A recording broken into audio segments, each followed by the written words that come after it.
फिर कभी भी दूसरों के अपमानित शब्द तुम्हारे ऊपर कोई भी असर नहीं डाल सकता। इसके लिए आपको सिर्फ ये पूरी कहानी सुनना होगा।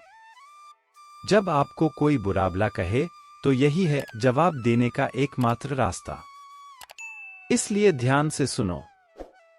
जापान में एक शहर है ओसाका। शहर के निकट एक गांव में एक विद्वान संत रहते थे। एक दिन संत अपने एक अनुयायी के साथ सुबह की सैर कर रहे थे। अचानक एक व्यक्ति उनके निकट आया और उन्हें भला बुरा कहने लगा। गंदी गंदी गालियां देने लगा। लेकिन संत मुस्कराकर चल दिए। संत पर कोई असर न देख वह व्यक्ति परेशान हो गया। वह गुस्से से तमतमा उठा और उनके पूर्वजों को गालियां देने लगा। फिर भी संत मुस्कराते रहे।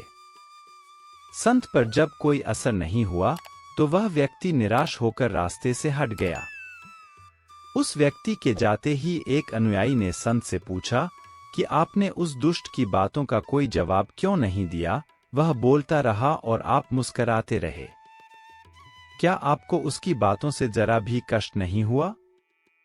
संत कुछ नहीं बोले और अपने अनुयायी को पीछे आने का इशारा किया। कुछ देर बाद संत के साथ वह अनुयायी कक्ष में पहुंचा। संत बोले, तुम यहीं रुको, मैं अंदर से अभी आता हूं। कुछ देर बाद संत अपने कमरे से निकले तो उनके हाथों में कुछ मैले कपड़े थे। उन्होंने बाहर आकर उस अनुयायी से कहा, ये लो, तुम अपने कपड़े उतारकर इन्हें धारण कर लो। उस व्यक्ति ने देखा कि उन कपड़ों में बड़ी तेज दुर्गंध है, उससे अजीब सी बदबू आ रही थी।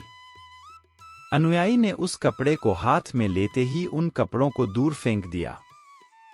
संत बोले, अब समझे?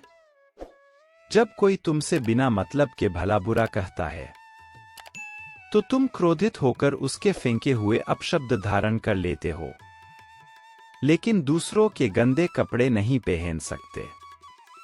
जिस तरह तुम अपने साफ सुथरे कपड़ों की जगह ये मैले कपड़े धारण नहीं कर सकते, उसी तरह मैंने भी उस आदमी के फेंके हुए अपशब्दों को धारण नहीं किया। यही वजह थी कि मुझे उसकी बातों से कोई फर्क नहीं पड़ा। दोस्तों, आप लोगों से स्वयं श्री कृष्ण कहते हैं कि किसी दूसरों के अपमानित शब्दों को अपने ऊपर कोई भी असर मत आने दो।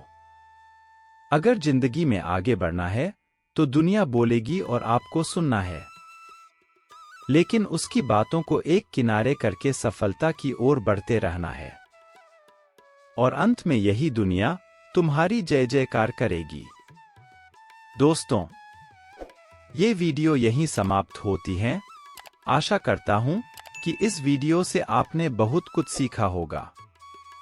मिलते हैं अगले कोई ज्ञानवर्धक वीडियो में। तब तक अपना ख्याल रखना। जय श्री कृष्णा।